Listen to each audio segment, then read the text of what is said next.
I prefer really not to speak. If I speak, I am in big trouble.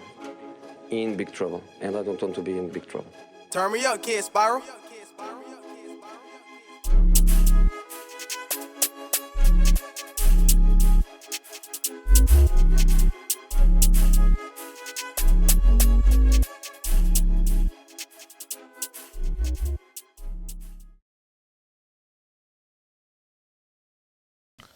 Hello, yeah. What's the story, boys and girls? Episode 10, season finale of If I Speak podcast. I mean, just because I don't want no distractions. Silent. Yeah, this is going to be a special episode. You know, whoever's been rocking with me from episode 1 all the way up here, I thank you. But this is a very special episode because it's to touch on like a bit of tragedy and stuff. So for the community that's watching, I'm talking to the black community, don't look at me and say, oh, Dongo, like you're using someone's tragedy and pain for views and clicks, because it's far from that. I can relate exactly to what my guest has gone through, because me too, I've had people who have, you know, passed and died tragically in that circumstance by the gun, 2 people. My aunt and my cousin in 2016.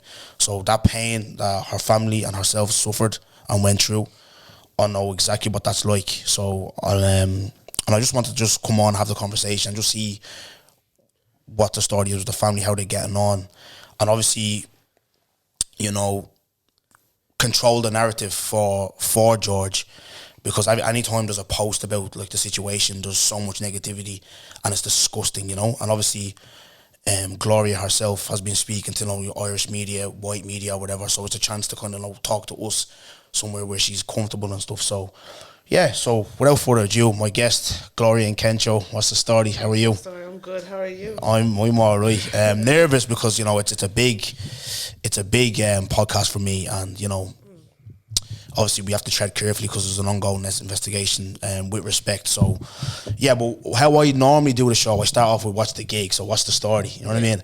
So I wasn't going to do that because I was like, it's a serious episode, I was going to go straight into it. You know, I was like, no, do you know what, fuck it, let's have an icebreaker, you know what I mean? Like, so the gig is, right, I saw you 2 weeks ago, living life, soft life, you know what I mean? Like, you're in Dubai, so we'll open up with that. So what's the story? How was that little getaway and that little trip with you? Yeah, Dubai was great. Like, I went there with just one of my girlfriends, had a bit of a laugh, you know, just a little break, working now. So that was it, actually. We just wanted to have a little bit of a break, went for a week, came back to business. Yeah. Yeah.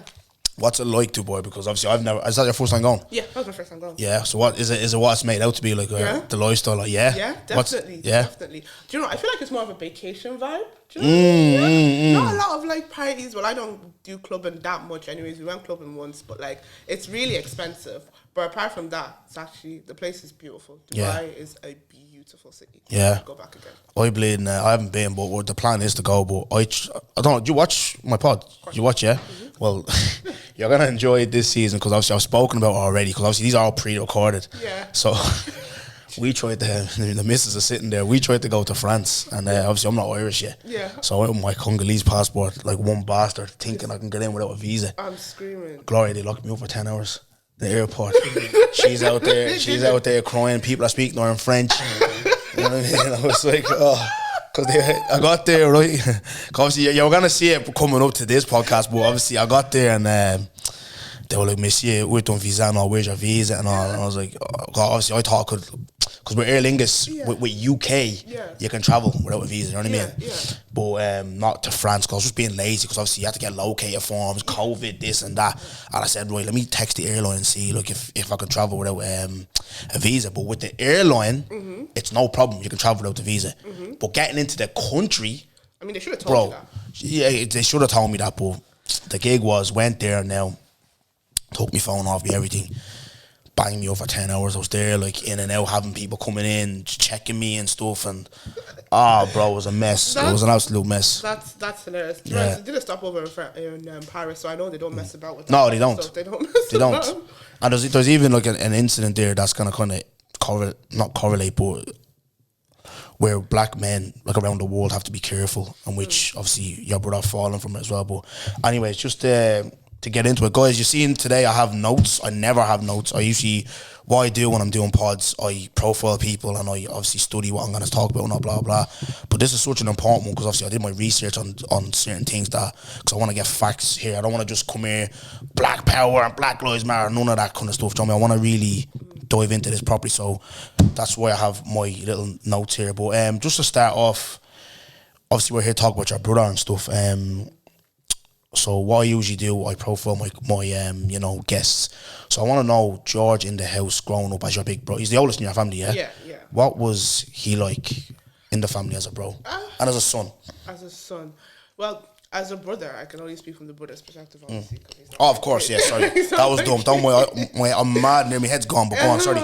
No, George, the word I would actually use George to describe it was like he was a protector. Like that was what. Move the mic into your Gloria because I want people to really hear you, yeah? Yeah. The word I'd actually use to describe George was he's a protector. That is the best word that I would use for him. He's one of them ones that he would because at some point it was only me and George, and I remember those times because my youngest brother comes after me. We're 4 years apart, so like times when he couldn't go outside, it'd only be me and George going outside.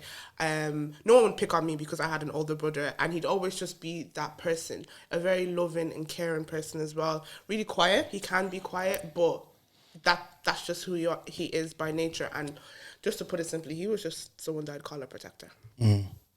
What memories I have of him, because I wasn't on this, like, not bandwagon, but a lot, like, when he passed and stuff, what happened to him and all, there was a lot, I was his friend, I was his mate. I don't know if you remember, do you remember me going to, you was Verdamont you lot lived in, yeah? Yeah, I remember. Do you remember that big field and that? So with Gladys, obviously Dina, whatever I played, whatever you lot call it Gladys, everyone calls it Dina. But, so obviously, my mum and her mum are best friends, and that's where she lived, and we were forced to go up there. You know, where like your parents forced you to go somewhere. So I was always up there, and I remember always, because obviously there was a lot of foreign people there, like Lithuanians or whatever, yeah, but George obviously being like Nigerian, I'm Congolese, but speaking with English, and I played ball with him. So my memories of him, I remember just constantly, every week I didn't mind going to there just because of him, you know, playing ball with him and stuff. And I was saying here, I had John Connors here last episode, and he's a traveller obviously, but I remember in school I used to go on like a traveller. You even see me today, his socks tucked in and all into the bottoms, I go on like a traveller, right? But I remember telling George that I was a half traveller, and he believed me. I remember just going. I used to talk like a traveller around him and all. I used to go around like they used to, like if someone was picking on him and all, he'd get me to fight for him and all.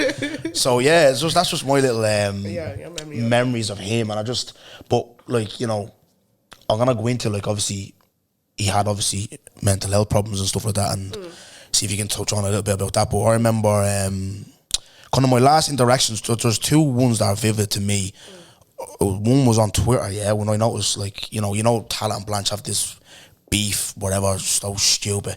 But I remember him messaging me before, and he wanted to, like, this is at the height of it, like, you know, and he wanted to organise like an 11v11, Talat and Blanche. I was thinking, hardly. Like, there's really a war going on, hardly. I thought it was kind of an ambush thing, but then I saw him. I remember the last time I saw him, I don't know if it was Anu's kitchen or out somewhere. And I remember just saying, like, no, trying to talk to him, you know what I mean? Because he was a big lad, because obviously I stayed the same fucking height from when we were kids. I didn't grow, you know what I mean? Like, so you know what's funny? When we were kids, I used to think you were so tall. Me? I used to think you were so tall. I think this guy is so tall. Bro, I was a midget, man. I never grew, but now I remember seeing him, and I remember trying to talk to him, but he was just blank, like he was lost or something like that. Do you know what I mean? Like, so the question is, like, when did you notice kind of like changes in him around the house and stuff? I'd say, when did around 2015, 2016, that would be when you started kind of seeing like there's a little bit more of a change. Obviously, George is really outgoing, you know, back he was popular, guy, you know, all of that type of stuff. Wasn't going out as much, wasn't chilling with his friends as much, just becoming a little bit more secluded. But what I just kind of pictured it as, or what I put it down as, oh, he's grown up, he's maturing. Maybe he's just not what he wants to do anymore. But it just kind of kept getting to the point where it's like he wasn't going out at all, just really, really secluded himself. But at that point, I'll be honest, I wasn't in the house that much because I just started college, and then I moved for a year to the UK for my Erasmus. So I was seeing him, but like I wasn't living in the house like that. Do you get me? When everything was kind of unraveling. And then he moved. By the time I came back from London, he moved and he went to Scotland for a while for my uncle, just because my parents were like, change the scenery maybe, and then I was back home and he was in Scotland for a while. And then when he came back in 2018, end of 2018, 2019, I was in Galway for a whole year again. So again, kind of missing from the house. And then I came back the end of 2019, and of course George passed in 2020. So like there was a full year where we were at home with him. I think that was the height that I was at home with him personally, like every day. And I think that was the height of when I was seeing, okay, there is something deeper going on here. So yeah. What was the conversations with your parents though? Did they keep you informed that like something's going on? Because obviously you'll be second after him then, yeah? Yeah, of course. So what was the conversations with your parents like? What's going on with my parents is like, have you been speaking to George? Yeah, of course I have. Everything okay? Like, me and George would talk here and there. Sometimes he wouldn't pick up the phone and stuff like that. My parents would like, obviously they're living in the house with him, and then when I'm obviously this times when I'm in Galway, because that's when we would talk more. How is George? Still the same, just a bit more. He's still quiet. He'd have his friends still come. Some of his friends would still pop over and come. I don't want to put any names out. Yeah, no, of course. They'd still come over, check up on him. Obviously we were like, okay, we need to do this, we need to do that. There was GPs involved. There was assessments taken. So it was just kind of that, just general update. And then in my head, I'm thinking, obviously because I know my brother, I'm thinking, maybe he's just going through something. Maybe he'll come out of it, that kind of way. Yeah. Yeah, it was important that you mentioned the friend thing, because I remember I spoke to you on the phone, because it's always like you hear people say like you get your flowers when you die, and everyone's your mate when you die or whatever. Yeah, men don't really get shown that much love and all that blah blah. There was like when he was going through what he was going through, he did have that support from his friends. Yeah, I mean, I would say that people did what they could. Okay. I would say the person knows who they are and how they were there as much as they could. But at the end of the day, I feel like people always need to put themselves first, and that's normal and that's fine. I would say the whole gang wasn't there anymore. There was probably 3 people that I would say were consistent or would try to be consistent, or that I would see as much as more often. The whole gang that had died down. That wasn't there anymore. But there was one person in particular that would be there as much as possible. Of course, this person did also live in the country as well, I believe. So, would do as much as possible. But at the end of the day, people need to put themselves first. And I don't hold any of that kind of stuff against anyone. It is what it is. I was going to follow up with that with like, does that not...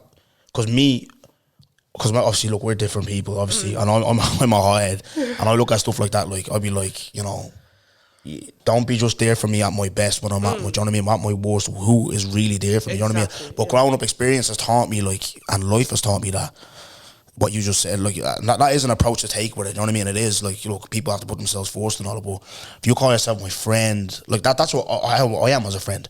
That's how I am, do you know what I mean? And this is why I don't rock with people like that too tough, because when I'm your friend, I'm there for you. Like, how I rate a friend is behind my back, are you defending my name? Do you get me? Someone should not be comfortable talking about me around you like that. Do you know what I mean? Like, and then obviously when I'm down in the dumps, because I'm there for you down in the dumps. I'm that friend where something happens, I'm there day one. Do you know what I mean? I'm there all the way. So it doesn't look like from your standpoint, it doesn't disappoint you. From me, I look at it, I was like, when I was seeing everything going down, I was like, right, all these people are here and all this, but were you there for him when he was going through like his real struggles? Because what they say as well with mental health and stuff like that is a stigma in the community, do you know what I mean? Like, but with that, obviously you weren't really around, but to your knowledge, if you know, was there like, people seeking professional help for him, or what's 100%. The gig with that? I think, like I said, the year that I came back, that was when it was like it was going from bad to worse. Do you get me? So even before that, we had gotten an assessment for him, and he was diagnosed with PTSD and other issues as well, which I won't go of course deep. And then after that, there was some recommendations which was followed, and then there was no improvement, so we went back again to our GP, and there was someone coming out to assess him. They came twice, but the times that they came, he wasn't there. So they were like, we're going to put in a recommendation for him to, be committed. We never heard anything from that. And I remember it's really ironic that it happened this way, because I remember 2 weeks before he passed, I remember it was around December, my younger sister, she was just like, we're not getting anywhere. So she started calling like loads of other centers and leaving voicemails and leaving like, oh, can you, because no one was picking up, no one was doing anything. Like she called loads of centers because she just started to self-diagnose him herself. She was looking at the symptoms that he had, because we weren't getting anywhere. We were on, they told us, we will get back to you, we're going to do this, we're going to do that. And so she just started like looking up places herself. And I remember being with her in my mom's room, and then she was calling places, and then she left voicemails. This was 2 weeks before he passed. This was around December, so we were thinking, it's Christmas, a lot of places have closed. And then I think it was either the 5th or the 6th of January, after he had passed, that's when we started getting callbacks. Oh, you left a message, we're following up on you. And like my sister's, I didn't take those calls, my sister took it, and I think she was just like, yeah, he's gone, like there's nothing else that can be done now. That's actually ridiculous. And it's always funny about that, that you say that. A lot of the times, even me, I'll admit it, I think I've said it before on podcasts or whatever, I've had conversations about it, especially from 2018 times, it really became like a, not trend, but really popular to talk about mental health. You know what I mean? Even me, to start this podcast, I've had people on that opened up and stuff, trying to get men to open up about their mental health. I've had a mental health activist on as well. But for me, I find that shocking that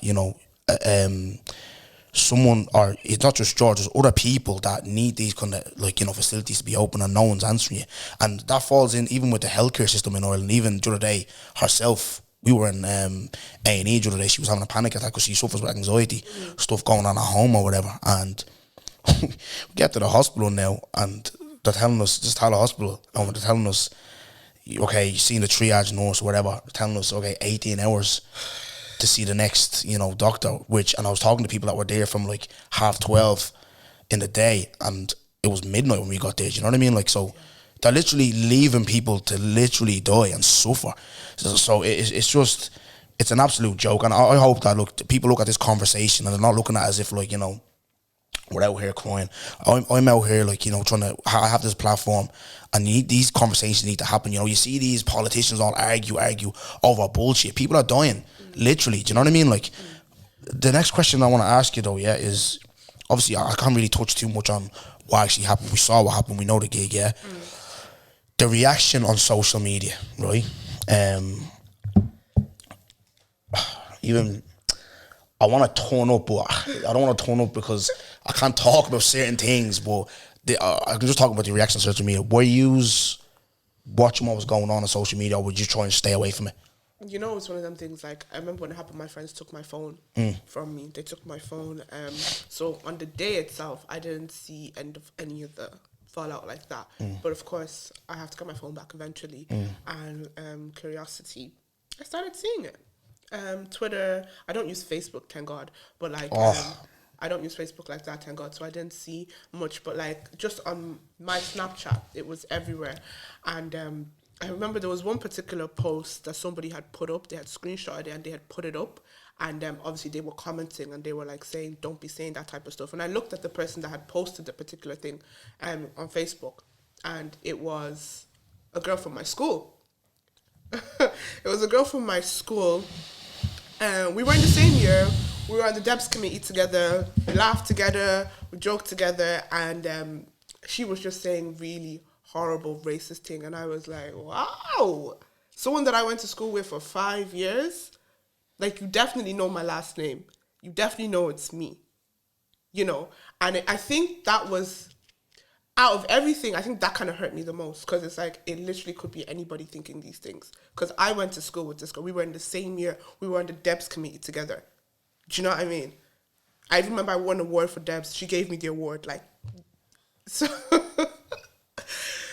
and then I see her write these horrible things. Somebody had screenshot it and put it on their story and was look at this, blah, blah, blah, blah, blah, blah. And I looked at the name and I was like, is this the same? And I went on the page and I was like, yeah. That to me was shocking. I like the way you touched on the skill one, because I remember just talking about this and I was like, it's hurting me because I've seen a lot of that. Even my own brothers, my own sisters, my mates were removing people they went to school with. It's like, raw. It's like, is this how you man really think? It's scary. You know, isn't it's not like someone has, got a punch in the stomach and someone has died. This is someone's son, this is someone's brother, this is someone's probably uncle. You don't know. This is tragic. Yeah. Irrespective of like what you think of like the lead up to it and all that blah blah. Fair enough. But bro, someone like, and they're gonna see this, you know what I mean? And it was at a mass as well. And even with me, yeah, obviously, when I was first gonna do this, I was gonna, because me, I don't give a shit. I'll mention names, I'll call things out, blah blah blah. But someone even personal to me, was I was going back and forth. Like I said, you didn't go on Facebook, bro. If you seen Facebook, it was disgusting. I was going back and forth with this person, and she kept banging on like, he had this many convictions. He did this to a young one. He did this to an old lady. That I was like, hold on, where you getting all this information from? Blah blah blah. Then it came out in the paper that he didn't do any of this stuff, yeah. And there was no like apology. There was no nothing. There was nothing. I was like, you see now, and even me, I didn't. When this whole thing was happening, I was just, when everyone was talking that rubbish, Snapchat, fucking Facebook, Twitter. I was like, I'm waiting out to see, like, what the gig is for before I open my mouth. You know what I mean? Like, but in my mind, I was like, the person I know, and obviously you don't hear stories about him like that, blah, blah. You'll know these things, you know what I mean? The person I know this guy wasn't like this. I know, like you said, shy, quiet, whatever, good lad at home, whatever. And when it came out that he had nothing. Nothing. Okay, where's the apology? There will never be one. No, of course not. Of course not. There will never be one. That's what, it's just like when I remember there was this picture going around, he slapped someone's face, and it was from like a match in England. It's just, people want to believe what they want to believe, and that, I have come to that conclusion. So even when sometimes they're like, like, the reason I'm doing this whole podcast thing is because it's you. I'm not the whole Appreciate that. I'm not doing it anymore. You need to paint this picture. I feel like I've done it. I feel like I've painted the picture. Whoever wants to believe will believe. It's not my job again to continuously convince people. Whoever thinks what they want to think is gonna think it, and that's just what it is. Personally, those who want to believe and who know the truth and have seen the truth and want to believe the truth will. Those who are convicted and convinced in their head that this is the person that he was, will go ahead and do that. There's nothing I can say or do furthermore to change it. I think I have done a lot. I think my family have done and said enough. Like, can you deep this? Like, the day that he passed, I was getting people messaging me, like, after I looked at my phone saying, can you come and speak? Can you come and this? It's like, does my trauma, or does it not make sense to you? Like, you would never, why are you approaching me like someone who's just lost their brother to come and talk the day after? My trauma, or we don't feel pain. My family doesn't feel pain, or the pain is so irrelevant to you, it doesn't exist. That we have to come out and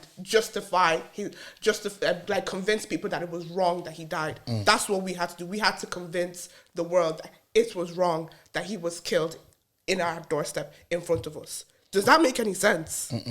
Not one bit of sense. And so you said someone asked you the next day. Lots of people. Is this Irish media or is this black media, or what? Is this everyone? The media. It's just the media. Yeah. Yeah. Newspapers messaging me, sorry for your condolences. Would you like to speak about it? The next day. That was actually shocking. Shocking. When I got my phone back and I was looking at the date, I'm thinking, this is the next day. Even you, I remember, obviously, like I said, doing my research on this, I seen you were doing like a press conference outside your house, I think it was, or something. And there was one particular old white guy with some press that was kind of like, attacking you. Yeah.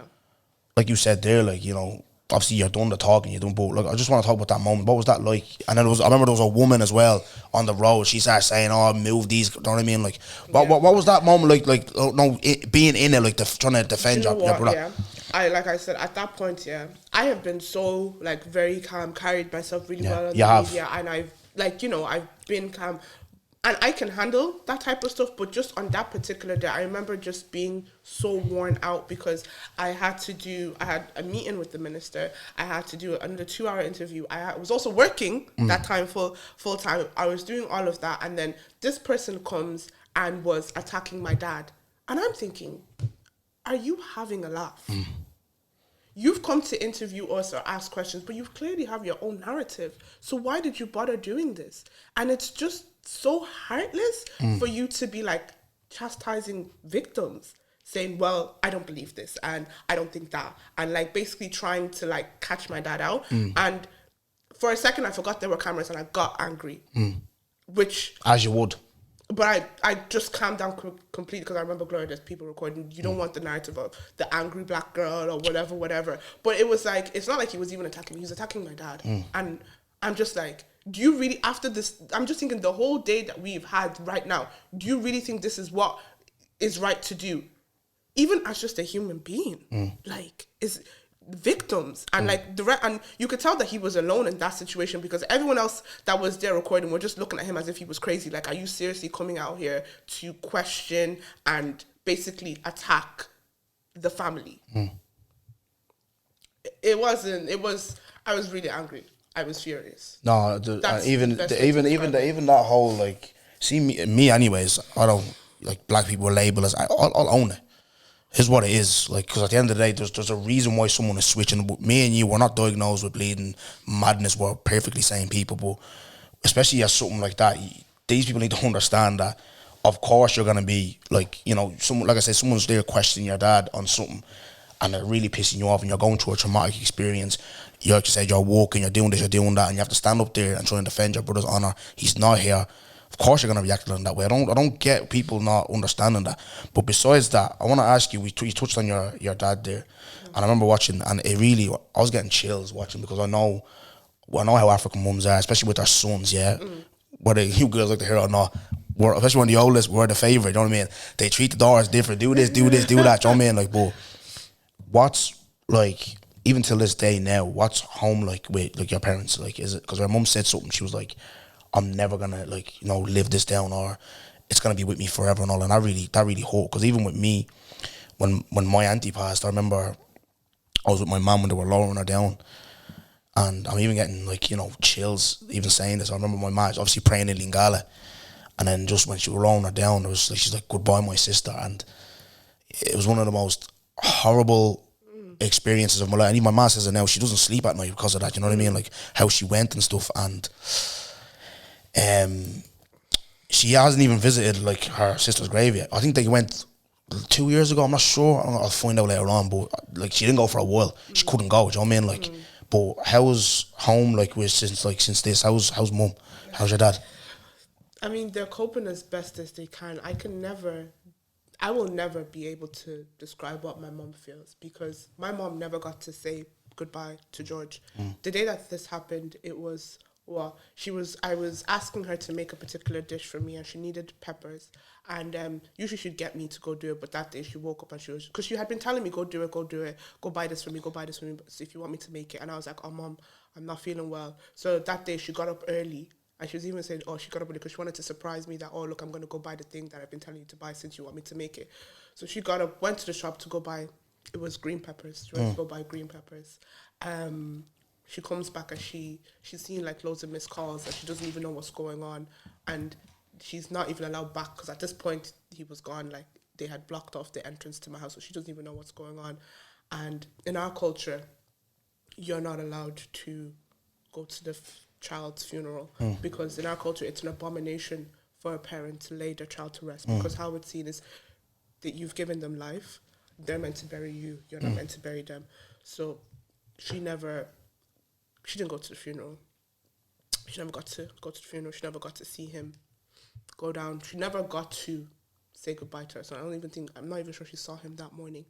So I can't describe how that woman feels. Of course she has other kids that she has to put on a brave face for. Her and my dad, they have to trundle on and keep going as best they can, but I can't tell you how they feel. All I know is she did say, like, one thing, that there is a hole in her heart and she doesn't think that can ever be filled. Yeah, that's what it was. And I remember, because, like, they say, like, you know, our parents know life without us, you know, but we don't know life without them. So it's mad. It's actually... It's crazy, like... It's the whole... like, I remember, I don't know where I was when I heard about it, but when I just... Obviously, we can't talk about some certain things, but when I because obviously I know I remember growing up with you, and again, like you said, you're doing this because it's me. And I remember ringing you. I don't know, because I never had you on socials before. We never had you on socials. I just said, I'm fair play to you coming out here and putting on a brave face and having this conversation, because like I said, I seen something recently about what's gonna go on and stuff, and it's still being attacked, and still people saying, deserved it. Like, no one deserves to die, irrespective of what they said. We're not God. We don't have the right to say who deserves to life, who deserves to die. Do you know what I mean? Like, but I want to ask you a question. Just maybe, I don't know if I can talk with this or not, but have you heard of the NNU? Have you ever heard of that? NNU, no. They're a national negotiation unit. So there was, after that, there was incidents where similar to your brother. But what's funny, I remember my brother Nathan telling me, there was a guy, I don't know what area it was, but they basically say something's going down, they come in, say someone has a weapon or whatever, and they come in and they negotiate like to the person to, calm down or whatever. Yeah. So you hearing that, how does that make you feel when you hear that? It just makes me know what I knew already. There was other options. There was not enough done. That's just simply what it is. And the thing is, people know that. People know that there wasn't enough done. They know that this person shouldn't have died. The reason why they want to keep saying he deserves it, we know the reason why. I'll say which 100%. I'll say which I've seen it. Go back home, monkeys, this, that, and that, coming in, take this, take that. Heard it all before. Because I know. Everybody knows that. I know.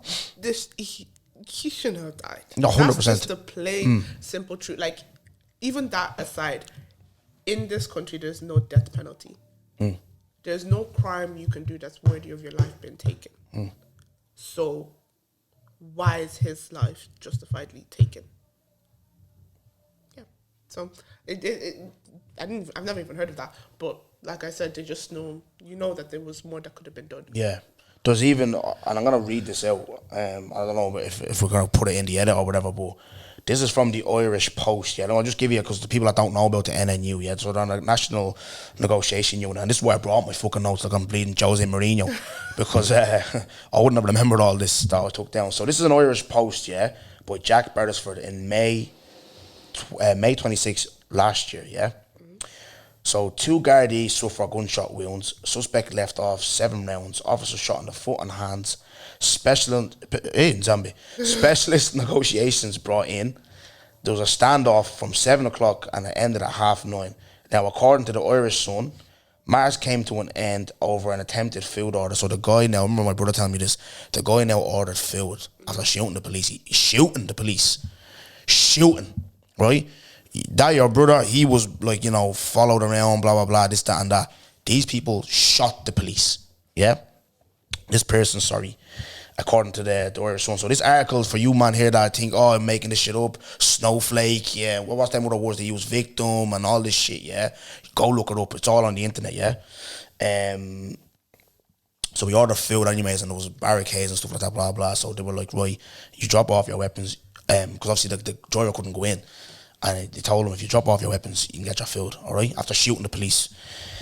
Police negotiated that if he dropped his weapons, he could eat his food. Now, I found that shocking. And then when this all happened, we were saying, like, obviously, especially, like, what I spoke about earlier about, like, mental health. I remember there was people that I grew up with, Irish people that I grew up with, the guards, and not every guard, I'm not going to sit here, not every guard is a scumbag, not every guard is a pig, not every guard is a rat. But that's, growing up in Tala especially, that's what I knew what the guards were. Rats, pigs, this, that, and that. But on this occasion, people were clapping hands. People were clapping hands saying the guard, they were right, the guard were heroes now. Do you know what I mean? Like, which I don't understand that. But on one incident here, a guy is obviously, okay, doing what he's doing, allegedly, whatever, I don't know what the gig was, is going home now. You man follow him, and he's going down, he's dead. But this man shot at yous, and you fucking let the guy get a kebab. Where does that make sense? Do you know what? That incident happened in Blanche as well. Yeah, it did. So you know the gig. So when you heard that or read it or whatever, how did And do you know what? There was a media blackout as well for a while. I saw online, or the media weren't allowed to post about it. Sometimes I just feel like, is black trauma even protected at all? I just feel like black trauma is just portrayed. Yeah, it is what it is. The moment that my brother was killed, there was a headline, the tug, this, Yeah. this, that. There was no efforts to media blackout. There was no efforts to change the narrative until we got solicitors involved. Like, that narrative of the whole 32 convictions ran for like 5 days straight. Yeah, I remember. Like, it ran for ages until like we formally appointed solicitors, and we took it. Everyone took it back. That's when they came out. People, I think it was the guys at this point that came out. I don't know, that came out and said, "Oh, there was no convictions." There was. I was hearing rumors. I was seeing rumors. Oh, he kidnapped kids. I was seeing rumors. Or he attacked the grandma. I was seeing. What else? Burglary. And it was just let run wild, and people took it, and not like the media ran with it as well for a while until we appointed solicitors, and then I think it was like even the next day, that's when the headline came out. Oh yeah, the 32 convictions was a lie, and everything else associated with that was like, because George had no convictions, nothing. Even, do you know, when I remember when the people obviously came out and protested, people were angry. There was a big protest in Blanche, and I remember, I want to kind of like a rally, if I can say, your brother caused some smoke for obviously saying what he said, and that's only like a natural reaction, I'd say. But what was the words in his ear like to calm down from the family or yourself, or what was the gig with that? In what you mean? In when he was like, I think he said something about like he wants to kill a guy or something like that. Okay, I think he said watch. I don't think he said he was going to kill a guy. Yeah. We obviously told him to calm down, but like that was the day after. Of course, he was fuming. Yeah. Like, I realized that everybody handles incidents very differently. Like, I was never at any of those protests. The only one that I've ever been to was the very last one. Not the last one, but like on the 31st. I didn't go to any of them because I just wasn't able to. Even though there was newspaper, people were online were saying, oh, I was there, I was banging on shutters in Spartan. Haven't stepped foot in Spartan. Haven't been around that place. I didn't go to any of the protests, nothing. But my siblings did, because their immediate reaction was probably anger, especially because they were there. My immediate reaction wasn't anger, so to speak. So I didn't go to any of the protests. I didn't say any of those things. So my brother's saying that we obviously were like, okay, Manuel, just calm down. But we can't tell him how to feel. He's angry. He said words. He's obviously not going to do anything about those things that he said. And he said it once, and that was it. So, yeah, we did tell him to calm down, and he did. Everything was calm. As you saw, we have been calm. We have just trying to just mind our business and get justice for our brother. There's nothing else. What's been, obviously when stuff, is coming out that there's stuff going on and stuff, what's the reaction being like you? Do you get any like posts on people messaging you, any negative? Oh yeah. So just you don't have to touch on everything, but what's kind of the feel towards you? Like what words are coming your way? You're doing it for a house. That's a have you heard that's the a likes of proper that? that's a proper Irish thing, isn't it? Is it? That's a proper defo doing it for a gaff. Yeah, you're doing it for a house. Yeah. You had a house, so you're doing it for a house. What else? You deserved it. Someone said we were seeking attention because we left the flowers that people put for him outside the house. Someone said, "Oh, you're looking for attention. Get rid of those flowers. You're looking for attention." Obviously, you've seen the handwritten letter that was posted into the door. Someone said to me that they were going to organize a counter protest if they see any protests around Blanche. They're going to organize a counter protest. There's been so many. I can't even go into these, but those are the top 3 that came to mind. Like, that's, yeah. And what's your reaction to it? Are you responding back, or are you just ignoring it? I'm ignoring it. What else am I supposed to do? I'm ignoring it because it's online. Nobody has ever come up to my face and said that. Nobody has ever come up to my face and said that at all. I haven't had one person come up to my face and say anything like that. But other than that, I feel like I am actually very well emotionally controlled, that I'm able to just walk away and nobody has actually said it to my face. Or at this point, it doesn't get any easier to see, but I'm learning to just block it out. Because even when I was doing all that media stuff, every time I do a media thing, you'd see the comments, this person, da da da da da da da da. You just have to develop thick skin. You just have to develop thick skin. That's something that I can learn from you, because I fly off the handle over stupid things. Arsenal be losing, the missus trying to talk to me, I'm just like, I'm bleeding, my head's gone. But yeah, I was gonna ask you, even with, see now, Yeah. you spoke about trauma earlier on. You were dealing with trauma, and I spoke about mental health earlier. I know we're like black people. We're like, oh, seeking therapy, seeking this, seeking that. It's for white people. Do you get me? Even me myself. I told you about anger issues that have killed me in the past with relationships at home, whatever. Yeah. What have you done yourself to deal with this? Have you seeked therapy, counseling, or anything? Definitely. Yeah.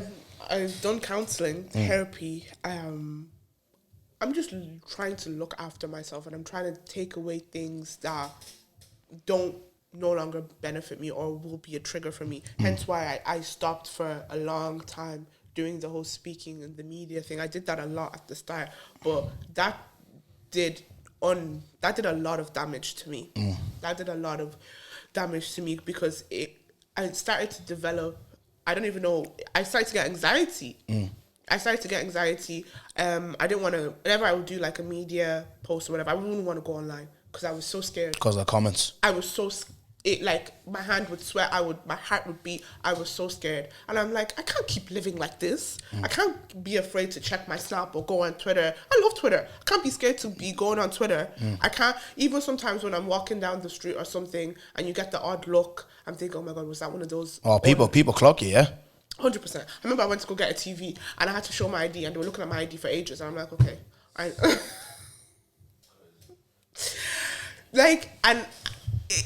it's like, is this developing into paranoia? Am I thinking that everybody knows who I am? I feel like I have one of those faces that you kind of forget, so I use it. And I kind of liked it at lockdown because you had the masks, so no one could really see you that much. But when you have to take off your mask or someone had to look at that ID, you always it's just the second thing. It's like, oh my God, they're gonna recognize that last name. That is as soon as someone asks you for your name or you have to go airport, anywhere, they see that last name, 9 times out of 10, you get that look. My mom couldn't go to the African shop for like 8 months. Swear. She couldn't go. Because you go in, and even my mom wasn't even on the media like that. But like obviously in the black community. Yeah, they talk. The aunties WhatsApp groups and that. I had to go to the shops for my mom, to the African shops, because she couldn't go. It'd be, I'm so sorry for this, I'm so sorry for that. Of course people are doing it out of love, but it gets a lot. And like, again with me, it would trigger me anytime someone asked to see my ID or they'll ask me for my name or my last name. You would always get that initial pause, or they would just kind of look at you and then you're like, okay, yeah, they know. Yeah. So what's the gig with it now though? Is that's improved now? You're all right with it now, yeah, and stuff. Can you never be alright with that kind of thing? Yeah, no, I mean, no, not in this sense, like where they ask you your name. Is that calm down in that sense? It's like, yeah, like obviously just normal places where they'd ask your name and ID. I'm like, I'm just okay. I'm kind of just, like you said, thick skin.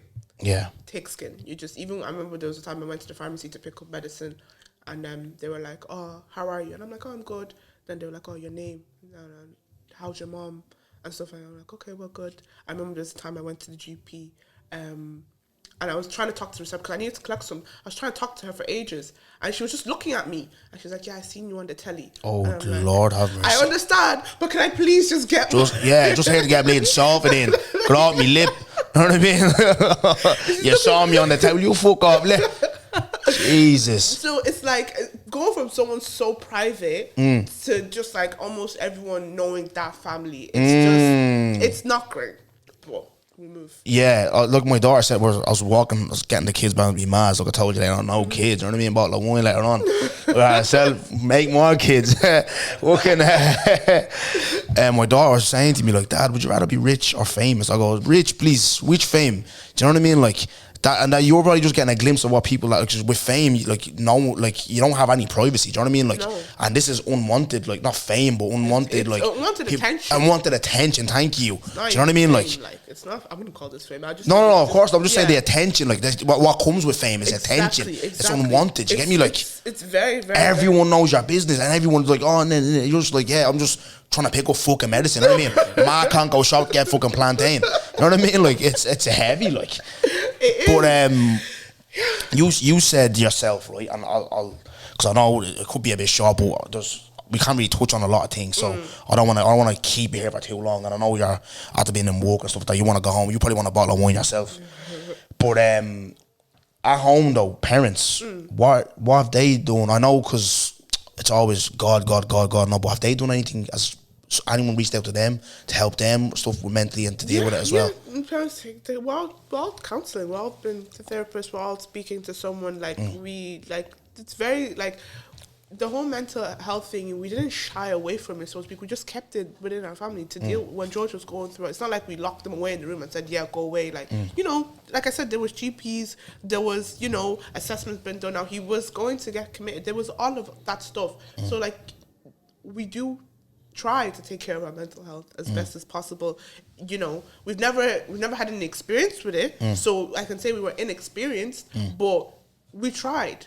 We do still try, and right now my mom and my dad, they are still trying to look after themselves and make sure that they're okay, but there's only so much they can do, No, that's good to hear that your parents are doing that, because like I said earlier, it's a stigma in our community where, like I said, it's for the white people. Do you know what I mean? Even me, I walked by an uncle the other day, and I used to talk to this uncle, talk to him in the shops and stuff. We went to church, and I said hello to him, and he just blanked me. Not blanked me because he, look at his fool or whatever, but it's just, I looked at him, I was like, I think because he used to be sound, you know what I mean? Like, it's a big stigma. There's a few I've noticed Congolese men that are going through it. People go through it. And they're just, they're just getting left by like that, and no one's saying that to them. And if you come to them about, like, this type of stuff, you'll get told to, you know what I mean? I can only imagine, like, maybe not, probably now because I'm older, I can talk to probably my mom, my dad about, like, the mental health side of stuff and all that, blah, blah, but I remember back in the day, you just get told to toughen up, be a man. Do you know what I mean? Like, basically, that's a big thing in our community, but it's good to see that, like, your parents are doing that to help themselves heal, because, like I said, something like this,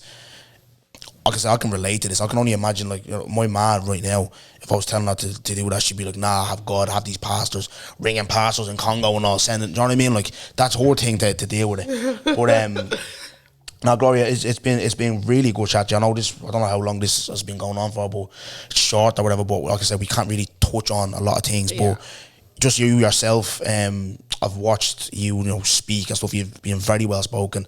You've handled yourself so well, and you're a credit to your family. So what I like to do at the end is just obviously give people the floor to, like, say, like, give advice and all that, blah, blah, blah. I don't know, just whatever you want to just say lastly, because I know you said it's your last time doing media and stuff like that, but anything that can just shine a light on your family, your bro, whatever. What can I even say?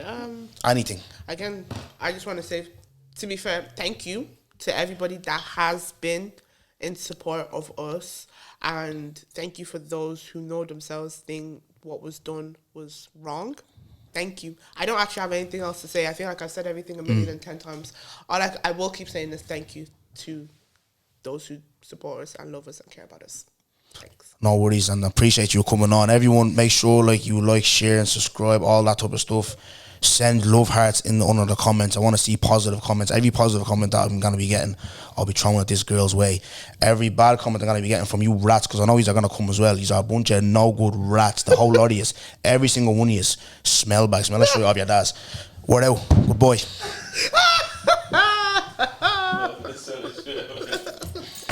Thanks so much, Gloria. I prefer really not to speak. If I speak, I am in big trouble. In big trouble. And I don't want to be in big trouble. Turn me up, kid, Spiral.